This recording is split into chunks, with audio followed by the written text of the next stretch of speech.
Welcome back, ladies and gentlemen. We are here for another episode of NBA Fantasy Baller, brought to you by researchfantasy.com. If you haven't been there yet, check it out. We've got a lot of stuff going on. We got projections from the NBA. That's our newest edition. Look forward to some development taking place in terms of web-based software in the next several months. Hoping to build up a pretty nice launch before the 2017 NFL football season, which is basically 6 months away. I cannot believe how fast time flies, but that's where we're at.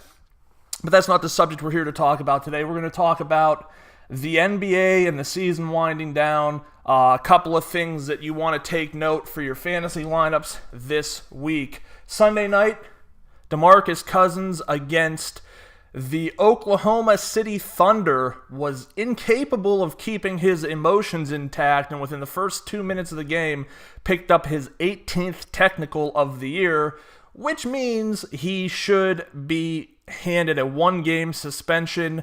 That game, I believe, takes place on Wednesday, so for season-long fantasy owners, you're going to be down one game from Boogie this week. He's the type of player, though, that you can't really afford to take out of your lineup, I don't think, because unless you were lucky enough to get someone like a Nikola Jokic a little bit later, or somebody else who's really starting to come around and put up big numbers, you're stuck with him. So unfortunately for his fantasy owners, they're going to be down a little bit. Hopefully you can make up that production somewhere else. It's going to be tough for a guy who's averaging probably over 50 fantasy points a night, but you're going to have to do it.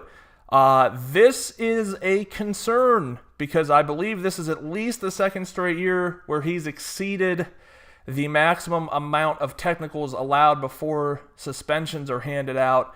And the Pelicans, while they did get him at a steal, are already kind of seeing like this is why the Kings were so willing to part ways with him. So it's not an all hope is lost situation. Cousins is still one of the best players in the league. The front court of Cousins and Davis looks like it's going to be fantastic. I think overall their fantasy values are probably on average pulled down by 5-ish points a game, but it's negligible to me. I just don't think that it's that big of a deal, and it's too late anyway. These aren't guys that we were picking off the waiver wire. These were guys we were picking in the top 10 of our fantasy drafts, so you made the commitment. It's a sunk cost. I think you're good to go. I think these two within the next week and a half or so are probably going to work themselves into a position with getting used to the new system and how things are going to work to where you're really going to start to see them turn out some really strong fantasy performances. Now let's talk about a guy who is not turning out any kind of promising fantasy performances, and that's Draymond Green. Draymond was a walking triple-double threat in the 2015-2016 season, and he hadn't really been too shabby in the 2016-2017 campaign either until recently, where his production just seemingly fell off of a cliff. He hasn't been playing more than 24 minutes a night, and that included a game without Kevin Durant where I thought against the Nets that was the perfect get-back game for him. I fully expected him to come out swinging and post a 10-10-12 line, something like that, and it was just atrocious. He looked completely absent-minded when he was handling the ball. He didn't look comfortable or confident with what was going on.